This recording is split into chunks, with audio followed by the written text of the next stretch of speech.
kasie boy eye Ecobank adaroma and waso yasene ama yede bro. Premwato yo mamunye na kwa basron ko de ba UTV ewi aprem to break kasie bo esebraso se kasie bo ayaboaboa no se mofo wagina ntente wasemo ene yesin konwa yede ba besomwe ensem bidi idea kote kasie bo no ya beti eni Ministry of Education penny for the krate PM wantene so award churches semo ede ache yenuanom enkran for Saso ena emrashe bedweni dia kasane dia wodi to dwane se Ghana for koto abadema NDC aban change sachaye kesiye ena atwinity Mebuni ye woni ma ena wo kasa wo chese sisi ade enche na wo mukosie ni akoto aba ayawa so east by election nti wo makofa nkrata ede aba opini be ho asem ena yeke Saso ena Ghana National Fire Service in Pedifo Shansi a wire screening say obefa this year ewo tema Yede ne bechemu ewo mfimfi mantem gomwa nyanya no hene ene wo kasa sesi ade ne manfo empempi no wo mo de ahwea ene de dware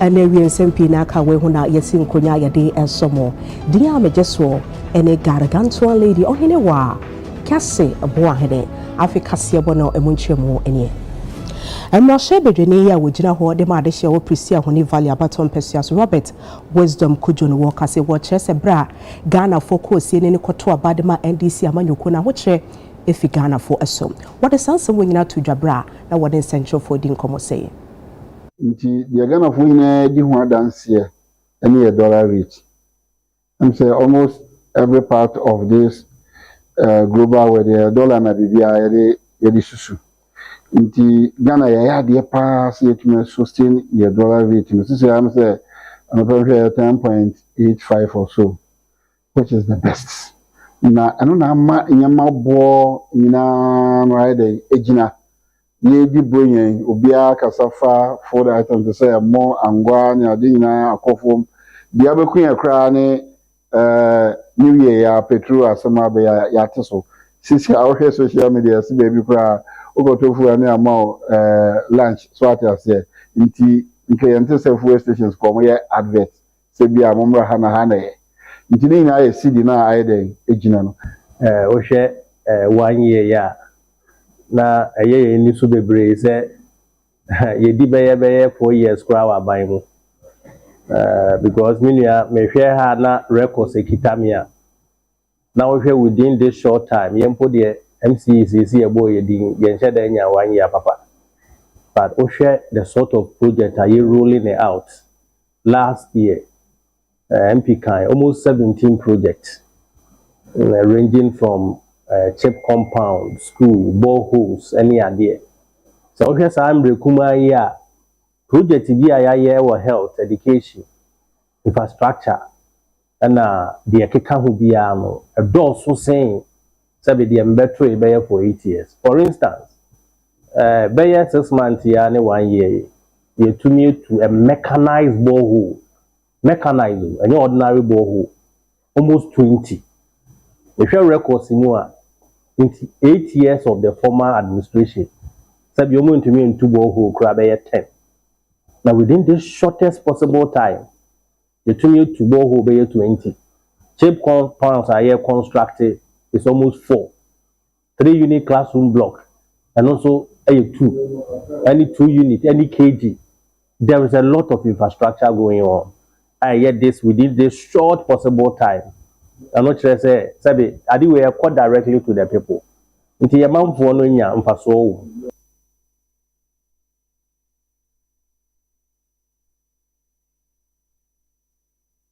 Yet work as a boy so the nature more awon for frost. So amane boy yensa kan se mebuno ye wo NDC amanyoko teacher ni 1 year woni ma akofa nkrata forms. When ye de man ye say can nature for penny de ma NDC amanyoko no Abdul Salam Daru sene be ya ayawa so east by elections obetimi akọ na wako ginemu e de ma NDC amanyoko no.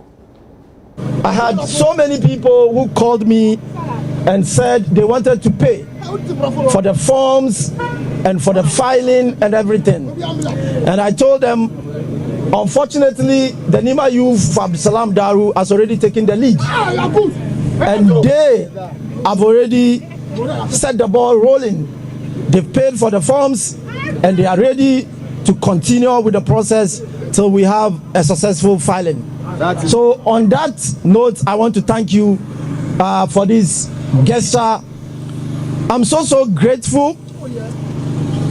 Ladies and gentlemen, what we are seeing here is the energy of the youth. And nobody can stop the energy of the youth. Across every street of Nima and Ayawaso East, the message is clear. The message is very clear. It is time for young people to lead. It is time for young people in Nima, in Ayawaso East, to demonstrate to the world that they are capable. It is time for young people to prioritize their own needs.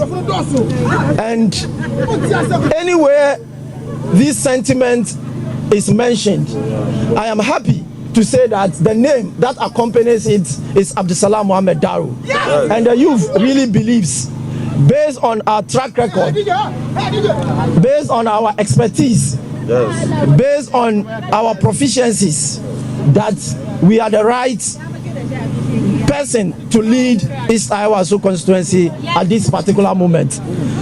On that note, I would like to accept the call from the young people, and I will want to assure you that from today, the nature and the face of politics in Ayawaso East has changed forever. It has changed forever. It has changed forever. The interests and the priorities of young people shall lead. I want to thank you. And I always say, one step at a time. One step at a time. We have our eyes focused on the ball. And inshallah, we shall achieve our ultimate objective. Thank you very much.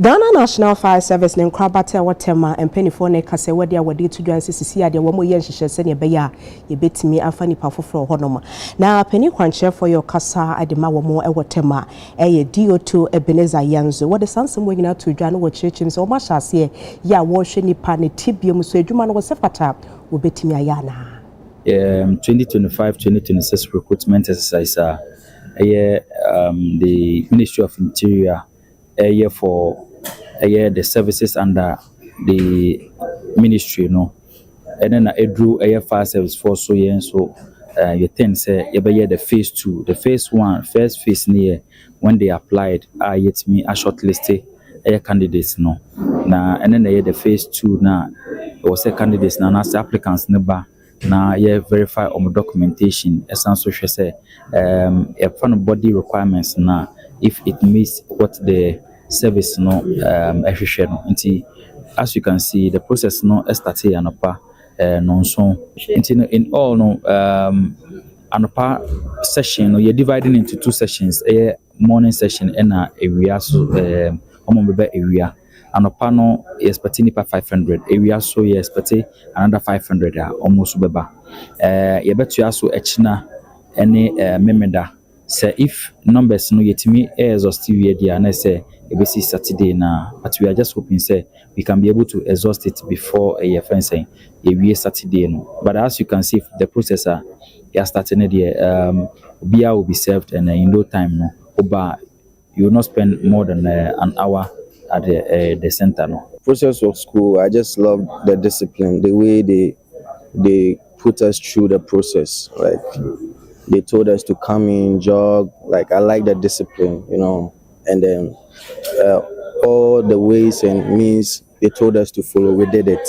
We presented our documents and other steps which we were supposed to put in place well, and everything was well. I was a mission crying. I was a mission crying. I saw more by Mombra and Mombra and Temonso.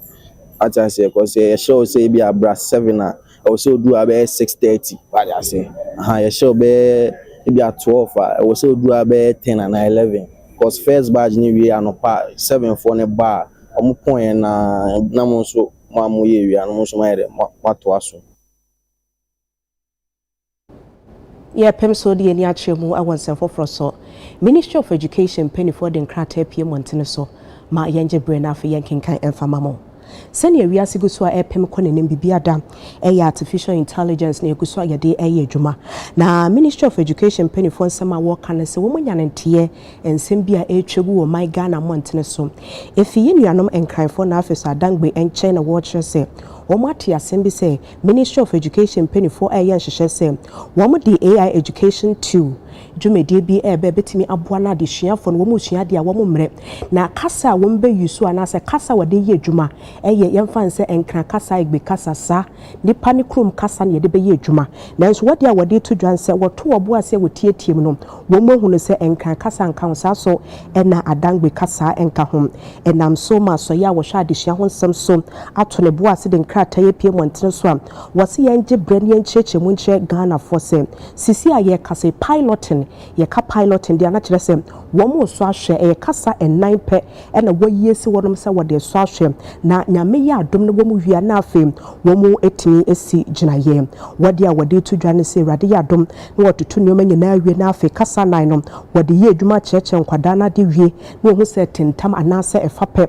wɔbɛhwɛ etimi akyerɛ mu akɔ mantam dunsia ɛwɔ ɔman Ghana mu na watoa so yɛ a wɔkyerɛ sɛ wɔn yɛ ne saa kasa dumienu ɛyɛ 12 yɛ a wɔhwɛ wɔ ɔman Ghana mpanifo ato wɔbo ase esi nkonya wɔn agye atom no ɛna wɔbɛhwɛ so wɔde ne nyinaa bɛwura mu a wɔsɛ enkran kasa ka ho saa so ɛna adangbe kasa ɛka ho ministry ne sɛ ɛba ne kasa bi a ɛyɛ Ghana kasa sɛbe ɛnya de obetini ebu n'anim tia na emom wɔbɛhwɛ ho ne sɛ wɔde bɛka ho na aboa Ghana fo yɛdaakye wɔsɛ ɛba ne yamamrɛ ne yamaneɛ so a de bia da wɔn kurom twitwe wɔn de ahofama bɛyɛ adwumaden sɛnea ɛbɛyɛ a ɛba ne education anasa adehia wɔbi bia da obenya akwanya sɛ wɔde ne ho hyɛm no wɔbɛtumi enya so mfa so ensɛm etwa to anim ministry ne sɛ wɔbɛkɔ so ɛne kromafo ayɛ adwuma saa so na anim difo na nanom atena nkonya sɛnea ɛbɛboa na sisi awiase kɔ n'anim ti yɛde IT anasa mpo no artificial intelligence bɛyɛ adwuma no ɛbɛboa yɛde hyia ho nsɛm sansɛm wɔ nyinaa Hashmed Mohammed wɔno ɛyɛ press secretary ɛde ma Minister for Education ɛna ne nsa ɛhyɛ aseɛ abanem sine wa asenfo sumensi mu ene kase yewura ede atodwa wo che se yeyi ni se MC wo ba na drip afidie na asai dada wo de todwa bra no wane UTV din komo Honorable Adam Gariba ene semtrefo edin komo no o cheche nsem mu ese enipa binum a mo krom ho etnetre won sa won so se wo be ye MC wa hwa mane o nyina ye basa enkanka District Road Improvement Project machines a was enkode ya kwan a asai wo krom no watwetwi na ni kraje se emfa ne ho ena o cheche mu ama wiase nyina atenka se enyo no ena wahwe ama fidie no a ye de be ya kwan no asai na emum ansa na wo ba betena konwa so no na fidie no asai deda enye wono ena waba a wo sese fidie no na fidie no krase na esi aye no wuntimi emfa anya kwan watro krata e de akwa fitani e wo so wo hwe ema fidie ne sesi ne dada mu biem na ogidi se fitani ne saka krata ne pe oba bedi dwuma se ne beye a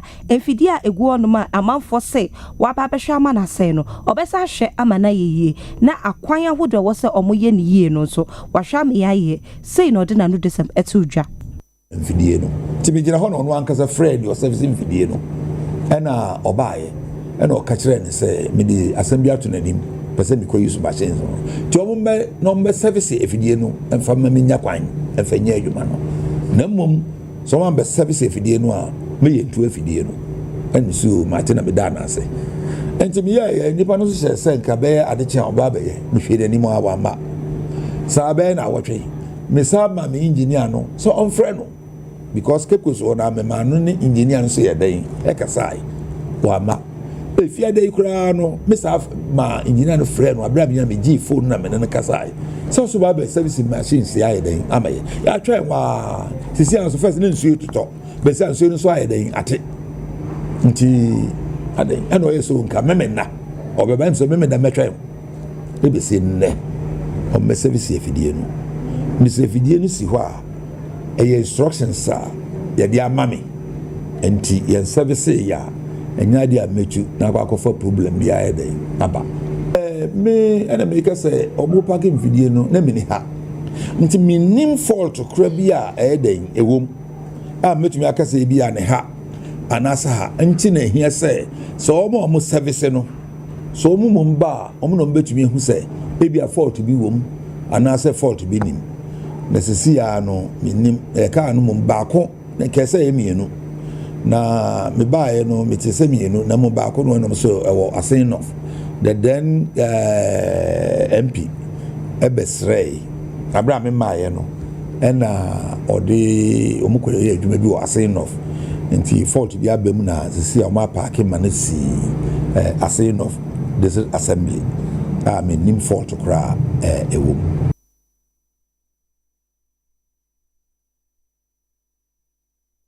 Mmarahyɛ Virginia ya wogina hɔ de ma adehyɛ wɔ ahyɛnman abatoɔ mpɛsua so ɛnɛs no gbene kasa ne dia wɔhyɛ ne manfoɔ ne sɛ ahonedie yɛ kwasafo dwuma so yɛ nti wɔbɛsrɛ efi ne bola brano wɔtogu mmɔntene so wɔnhwɛ so obetumi atwa so.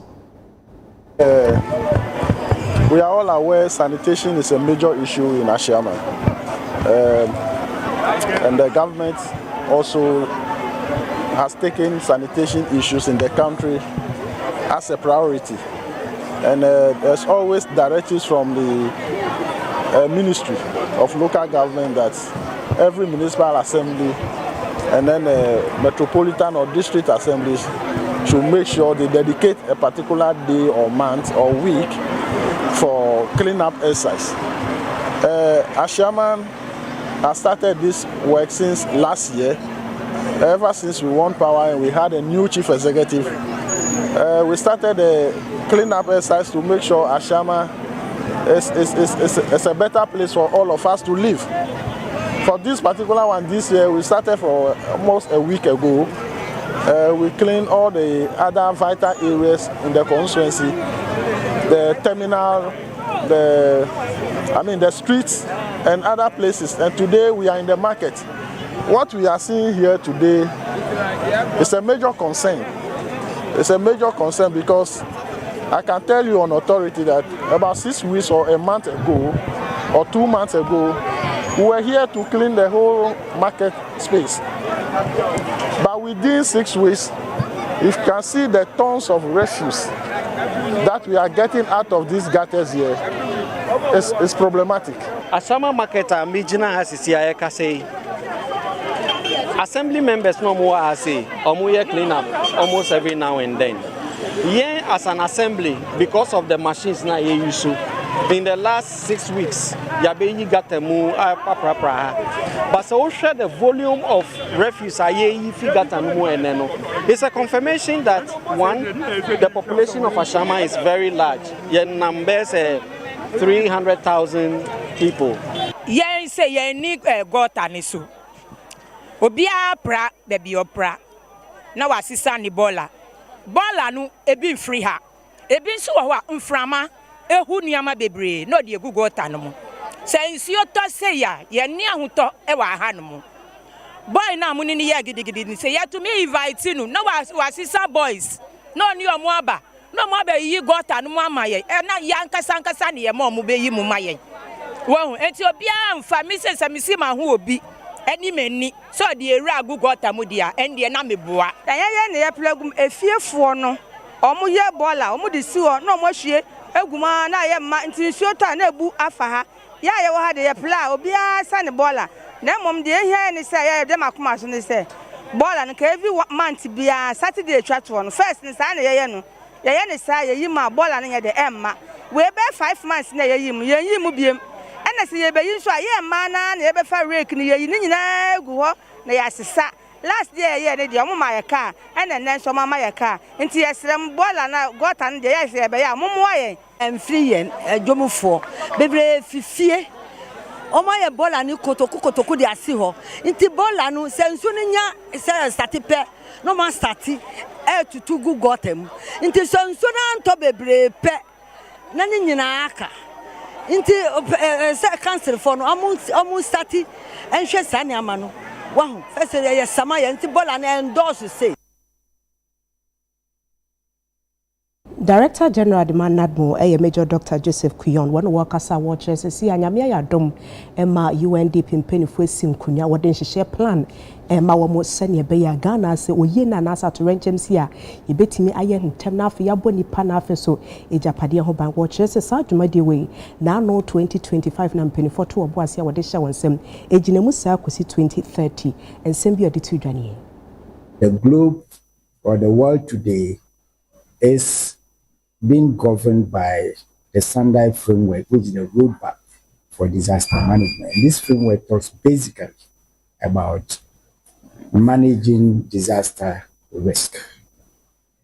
And so that is the import that led to our partners UNDP coming to join hands with NADB to ensure that we have an elaborate framework for this country so that we'll be able to implement these strategic measures to reduce disaster risk rather than fighting it when it occurs. And that's why there's a need to canvass resources through various forms of financing. And insurance and risk financing is one of the measures that we could tap in. And this is where UNDP came in to help us. And together we have developed this important document for our country. And I want to believe that this will bring not just a reduction in the occurrence of disaster, but will be a model for maybe others to learn from it when it occurs. For UNDP, we are grateful that we managed to leverage our convening power to bring different stakeholders together. So the process was very multi-stakeholder led, and so it allowed a lot of insights into the framework. But then what we did here throughout the framework is that there is a certain class of citizens who need to have the protection from disasters. Disasters that affect everybody. But then, as Madam Charlotte was saying earlier, adaptation matters. And to adapt, there are different adaptive capacities that exist. And we have people who are on the lower rank of adaptive capacity. And for this group of people, the impact that a functional disaster risk finance strategy will do is more monumental. I think what matters now is how we draw the roadmap to ensure that this becomes fully operationalized. And again, I also commit UNDP's interest in ensuring that we can work together to make sure that this becomes something that is fruitful and that we can actually look at it and say that we built a document, we built a framework, and it is actually functional and operational.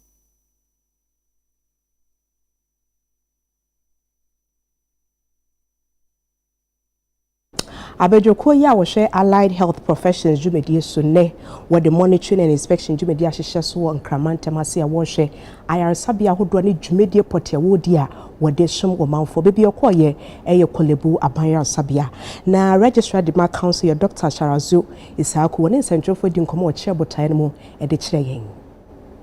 We are actually in Kolebu here to visit all the services that have been provided by Allieds, and we noticed that there are close to about 8 different services Kolebu provides in terms of Allieds, and all the services we have visited seems to give a good picture. Kolebu seems to be doing well than what we saw in the first day we started. They seems to have all the required personnel, the professionals.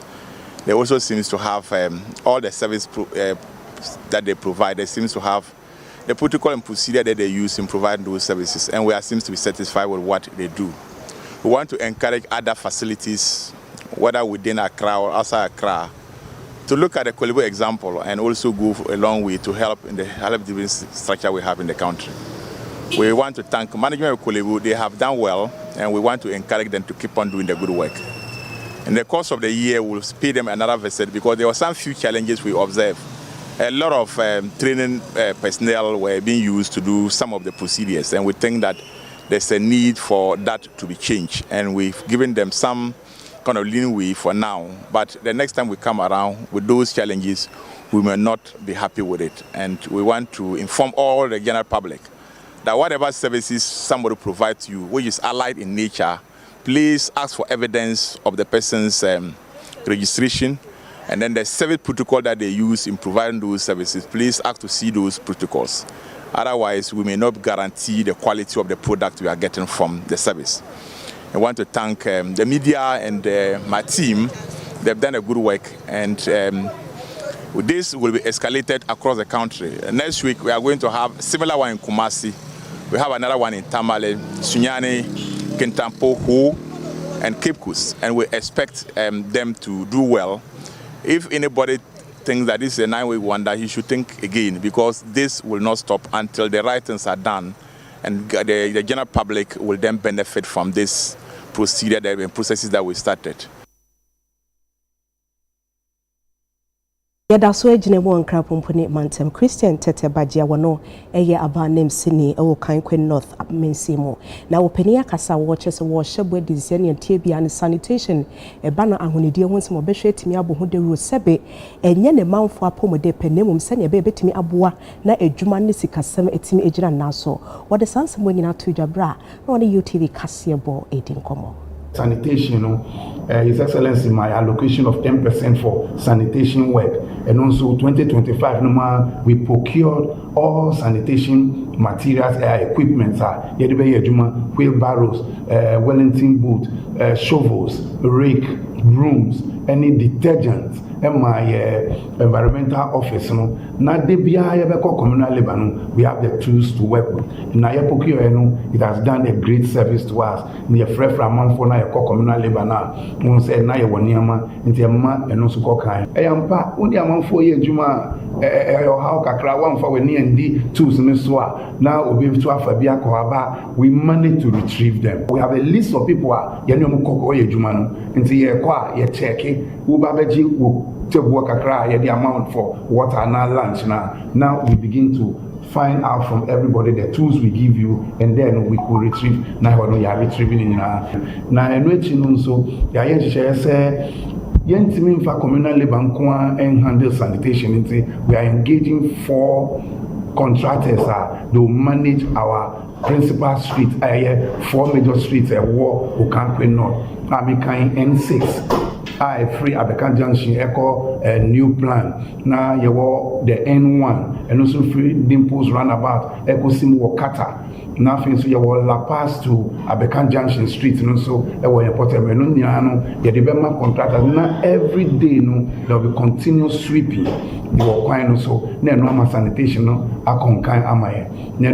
So you are strategizing for a 2-way sanitation collection mode. I mean, every morning, you compact that of other ones, so call bola tax, no call, coin so cost aside, no na June so, you didn't share to us say, so the 40 yet done na La Paz, fina, na compact and asa, na jo, no Marcosisa. The no training so grano, na taxi, bola taxis now you want to, there were 8 of them until we distribute them within the municipality. Omubenam baby a fingu NSNM fatano na ya ma omasisa. And so we have interviewed 281 people for employment.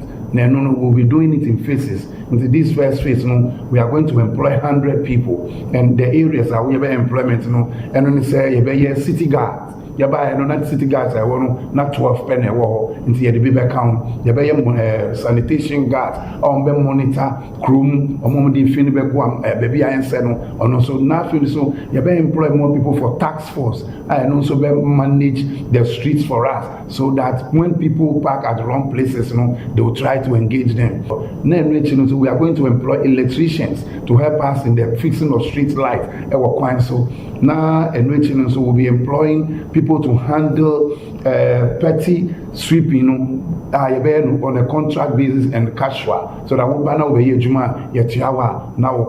When in Yama being so I had to Aquamwa, Nina Yara 2026, Yabako and Kano, such people and such programs now, Beba on board, Okankwe Municipal Assembly, no, ever conquering.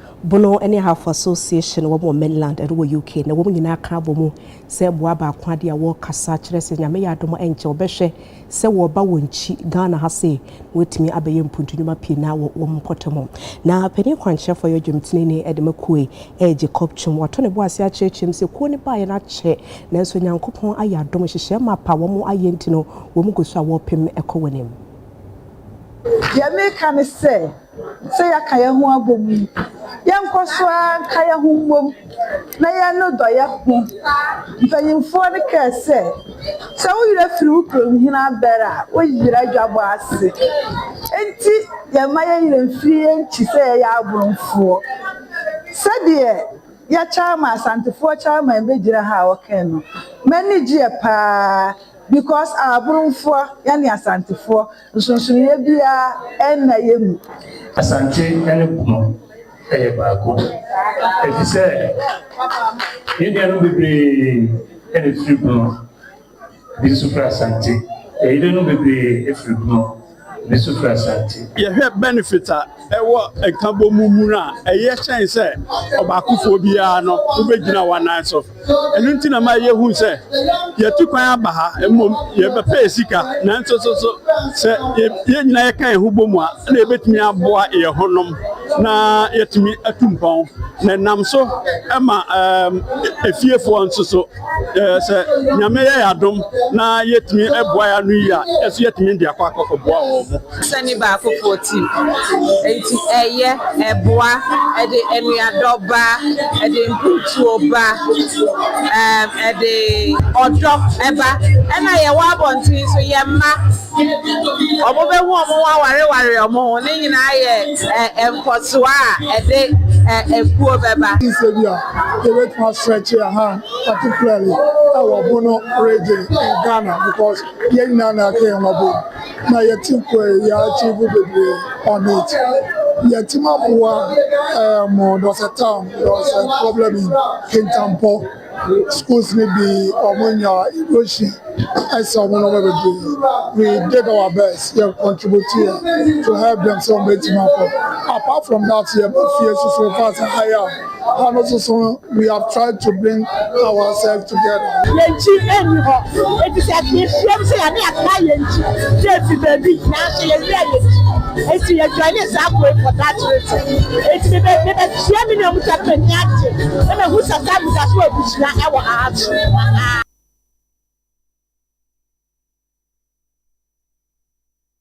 Abiase nananom atena nkonwa no ewo Pro West Mesi mu ewo Buno Eastman tem na wan kese a wodi wamo anim eyo brempo crew techi otosumye nana keka ne nsase e de nioma pi akoche Abase Senior High School nioma ne bi ebi ye mo ebi ye kube ebi so kra ye anwa bi eye tomato paste na afi sika yantudi Emra Omahine Edema Abiase, Obrempon Crew, Tachi a Wotosumienu, and Israel Edin Common, Watchemu Emobiati Asese, Abiase SHS Eye Sukua, Omotse ye na Eye Day School, Nelso Mampeni John Dramani Mahama, Eba Bemupe, and was a son many Amasese, Aquaye boarding school, and Nunti Omum Pese, and Mofrano Epeko Sukumwa Combedi Womo, a teacher for one Mombay Juma Winano. I was so mutimi editing me, no mutimi enya kumapa editrade, na mofrano so enya bidiani dimming, sene be omuso ebetimi esuade.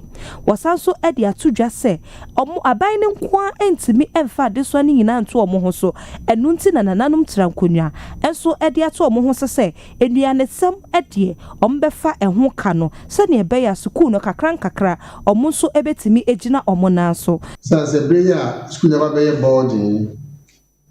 You say at the dream, you have a dream, and can't be here. And so be a the two a buying quan, so say a buying quan, and say, well, a buying quan, and so I said to my Mufonso, and a stick with a sensation to me, boy. You may be fed by a dog guama school or a tomb on your mind. His son sent Nano, I can't say up here. Never cry in me, and I say the boy. School no nkala no kadidi mu na adidi mu achi na yemre e dia ma nkala no enti yenya mekuta mesem emo 5 bags na anwa And so gallon kɛseɛ no before gallon no so 9 and a beans 1 bag and a bro 4 bags tomatoes boxes no mmienu and a fee bayre 200 tubers of yam. Saa nneɛma yi ɛna me nsa ka sisi a mepɛ sɛ mede ma school no ɛde boa ɛma ɔmɔde di mu etimi ɛkɔ eyie.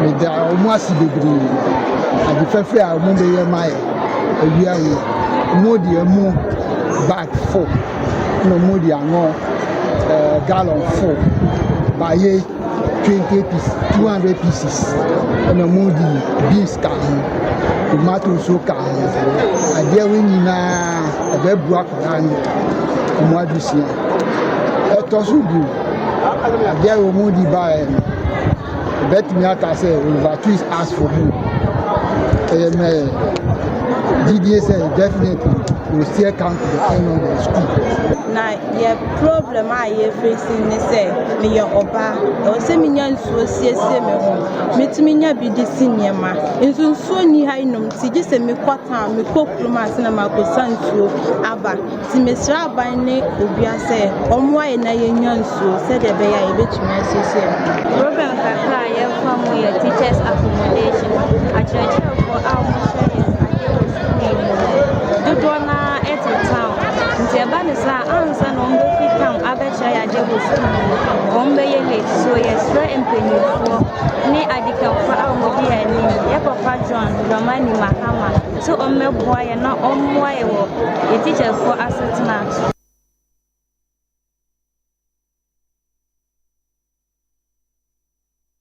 Ma yɛmfa yɛ ne nkyɛn mu mfimfini mantem mmarahyɛ badwani a wɔgyina hɔ de ma adehyia wɔwɔ apadencha west abato mpesias Rudolph Amoakojampa ɛna wakeka ne nsase na wɔde nkyɛnse yɛ de kuro dan so park no bɛsɛ etuo no wɔde akɔma ɔmanfo a wɔn wɔ subin ameya kuro no sɛ sisi a no wɔnya ne nteɛ sɛ wɔn mu si dan de ama kyerɛkyerɛfo nti wɔn nsom wɔn fa nka ho mmarahyɛ badwani a ɔwɔ Apadencha West Honorable Rudolph Amoakojampa ede anchesedai akoka akadia ne manfo ede esi edan ede ama teacherfo ne kasa mu no wode tudwa se adesua eya ade baako a ebua makro etumpon enu nti ade biara ebeboa ama adesua ho nsam etumpon ewo Apadencha West ye wobehwe amano abamusa wosa de kan ho se atichafo bebre nom se etonsa de fra omo se omomra krom ho metre mofra na de a esanse biaye omude omuti beto eni ho nti no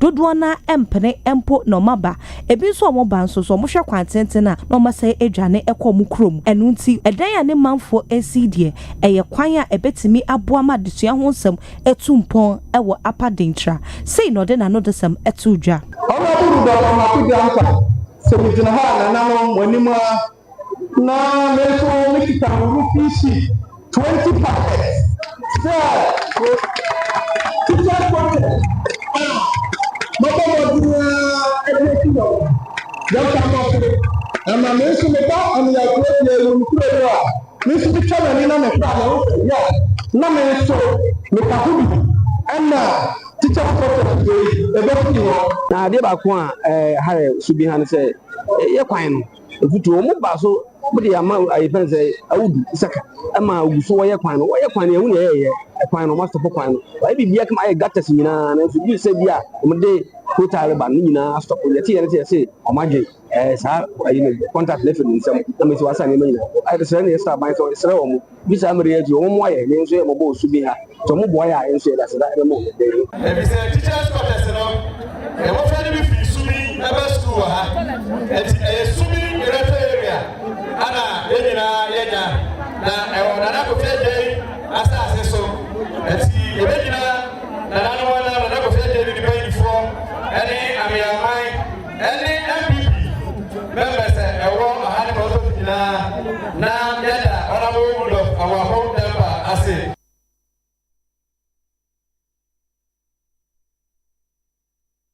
Ebusia ye gina sansem we so na ye twa ye ho sima ye ba nsam aka beto aso nkoba bia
Yes, some women in our quababium at about UTV area prem to break Cassiabo a so. Ye pem di near Chimo and one sample for so. December in GH Jumedi na Yashahofa, Ewa Accra International Conference Center. And I'm so Emma Penny for could have anything in our coach Medina see a watcher say, well, my Ghana, ya mamrani, ya money, ni kusua, ye pijana face ye bohobai. The FSA achieving is the FSA sanitizing system, no, such that almost exploiting and conform within that period, no. Who say December and J and yes, say obey profit in Kwan, but share a period that must deliver quality service to the local people and to the also the what do you call it, the foreigners who are coming in, because there are big competition coming from Nigeria. Also yet something they call Dirty December. Say ya shene ya ma abasubodi ambana ambwa amankofo ansesa omadwena obo hu ana Dirty December onim da Nigeria for ye nuanom yi niam omoye we hu ana Dirty December ide abeje free sem no maka say omo na start here nanso yen ene start no musua ye December in GH honest say okay ye friend honest ye friend awards because enye competitive. The entire competitive yen shortlisted ebia 5 companies nya ka say mon vote momo when a committee na tenase na yehwe aba betenase so o hwe ene de course so a beautiful event. You saw all the corporate people were here to receive the awards, and so a beginning of great things to come. The way our corporate people ne buy no the way other nominees in so buy and winners in buy no ade ba ko say awards we abase ebetenase and I say aba ebetenase yen hwe nim for the next 20 years 30 years 40 years 50 years by the grace of God Nyankopon ma yen kwa ye be ebeba so nenso emre no du na nyame frɛ yen so a I think this is excellent. It shows that we are working feverishly to build bridges across the many different cultures. We are excited to, help welcome our people home to Ghana, and we're excited to be a part of the Black Star experience and the journey. It's not only about December GH. December GH is definitely the flagship, but we're looking to welcome in our people year round. Just this January, we had many visitors in Ghana. We had a single historic event where an organization of the Divine Nine was able to charter. So we've been coming. My organization was able to charter in 2020. We've been here and we are part of the Ghana story. So we're excited about being recognized, and we appreciate December and GH for recognizing the work that we're doing. And we look forward to welcoming all of our brothers and sisters home, because this is where it started from.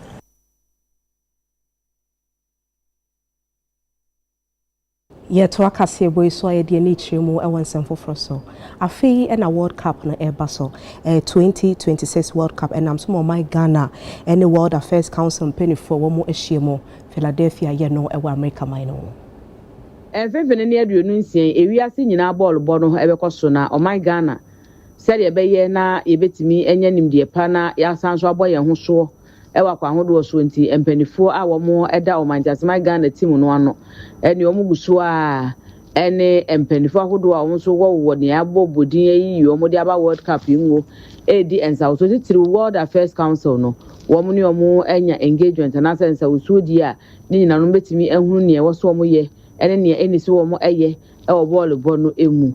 Thank you so much for the invitation. I had the honor of sharing space with the ambassador and minister yesterday, and the topic of our conversation was how to maximize this experience for Philadelphians, for Pennsylvanians, for Americans, but more importantly, from individuals from the countries where we'll be hosting these matches later this year. And so, what better example than this gentleman in the second row, Ebo from XOXOA Chocolate. We had the opportunity to collaborate with him earlier, late last year, on an event with the Welcoming Center where we highlighted diverse culture and individuality and identity. And so that's really the theme and one of the priorities of the work that we do, is making sure that whether it's the time leading up to the matches, the games themselves at Lincoln Financial Field where the Eagles play, it'll be called Philadelphia Stadium later this year, but the Fan Fest that we're going to be hosting, which will have 10 to 15,000 people daily. It's taking place at Lemon Hill Park. Does everybody know where Lemon Hill Park is? Yeah. Right above Boathouse Road.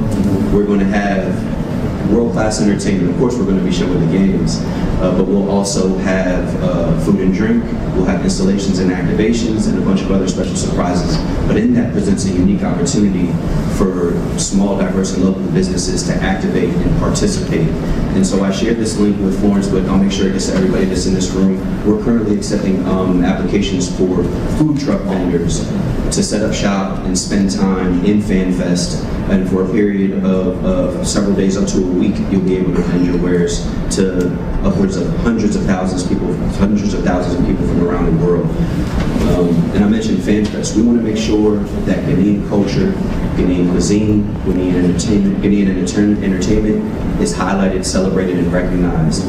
And so there will also be upcoming opportunities in the very near future that we'll share additional information on where you can apply, and if you have interest in being a part of that.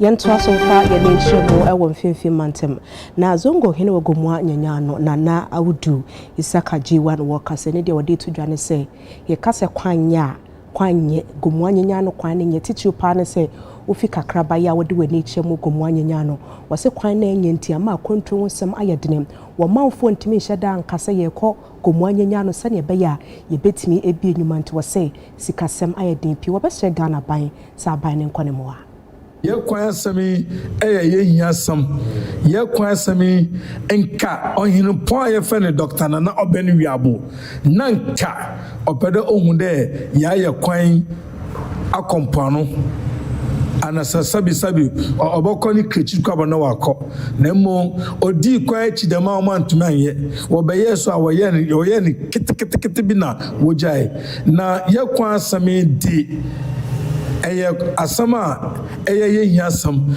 asama etitinya yie ewo gomanyanyanu ama the investors ewo de wo banyanyanu kroma because of kwan wenti motumimba esikafo businessmen papa wo sisi fie ewo ye mantem ha ewo de wotu no betnetna fienum na wo ma kronu nkoso emba kronum na ye kwanti ama wo nyina no wa twasa wontumimba enti ye pede ye tutosre omampanin what's aban papa aba saban papa aba nyanya no mind ye hu aban papa no kopem de ye pede ye hu de ye kwan wa ya amaye ye pede ye hu de ye nsu pipe emban ye pede ye hu de isunu e flow sanebe asabiu yesu ye betume guru ashawa bi sana nkrogo guru ashawa yesu guru ashawa esumba ye brown susam na kwan ya ye beye yi yesi ye MP odi anwabi ebogudu enyo na yepe enyo no pe na namu a wo yenyan kuma na saf 1 and 2 wo to anamo de one bra one fa kotal embogudu mai nyamu asabi yenki yenfru yenika ayebe ro glass yefu taxi ye ko kaswa enfutu nkuti na ese yatal last 4 days me fu car me got na front taxi minni kanti me jatarifita before me du kakaban natan ayeko me yanku bia ofi nka oba me otikamu oba bedu nyanyanu na ni ina se emina mansu owu ni tun. It's bad. We are feeling bad of the road networks.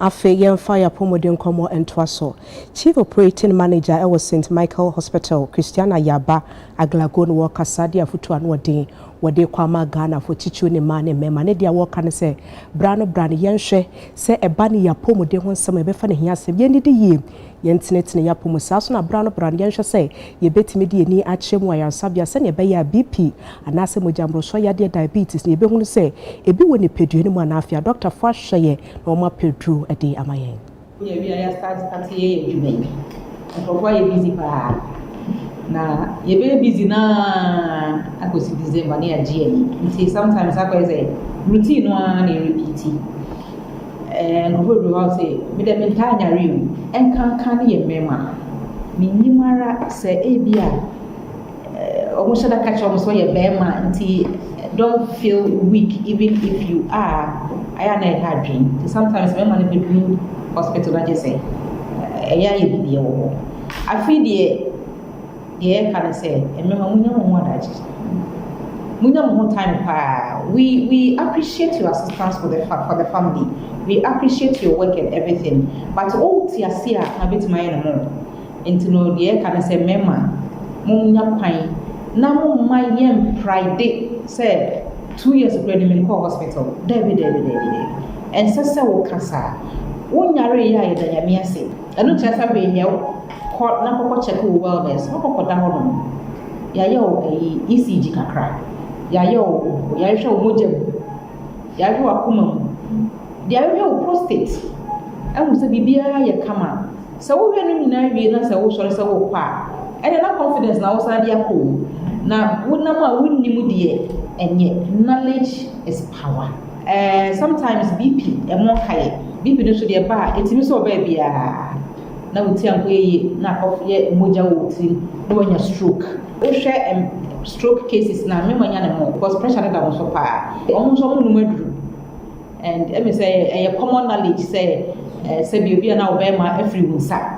Enti unu maduru. Say o ba ye wellness package na ko ba say BP was soro a me pamucho mamunsuru some of the fa BP aduro no na sa misconception and as a federal entity and medicine evolves. A lot of things have changed. There's data to suggest that nkofo a omo muye mema mo BP aduro so no bebre kra awo amoda so jira mo na so pa say no mo si etie kane no sempo ekobasa bibisa esia aninti na ye wo urology department. No one so I'm sure no manage you for all your sexual related conditions. And you know, a member the can is a stress in the dorsum, the person a tremor, now we need chemai. Now a man also area na you want some dorsum, you know, Emma, your hospital tentepa, or hospital a mamma, and says a woodana social, but not to me back home. A great penademica, doctor. I feel my and twasso, Nayanisa. I feel abusumi as waka cancer awareness. The question is say oba wo hwe oba wo tie da be na wo ye paps ye. And so here paps me no kesenka afi bia na afi me bia no okọ na hwe so the cervix no sitie na bibi e sha se pe tumi esi ho kwan. Obi can bibi this week or say prevention is easy and it's cheaper. Say see I go to bia sika crave na dia wellness but say oh menya sika oh but so yare a be 20 times 10 better maybe it's not just easy, it is also cheaper to have a wellness program. Ebusianti we so na ye gina na kase bo ye dini na ye DC ma me fa sedama woni e pam matade se menje na me fa kan news emfa mamom e sober stitches for mo chado na just ranch honum number no eni 0245 0247 45 0245 02 4745 no pam ma ne mema nyina entade intimate wo pebi ahya media ye hye mi se wo mo a sober stitches nyankopon ehya mo bebre edin a mejeso ene garaganton lady ohene wa kase ebo ahen production team ya do bi biase nyame ya adom enumere kase ebo foforo besanso abawa kwan se de mosi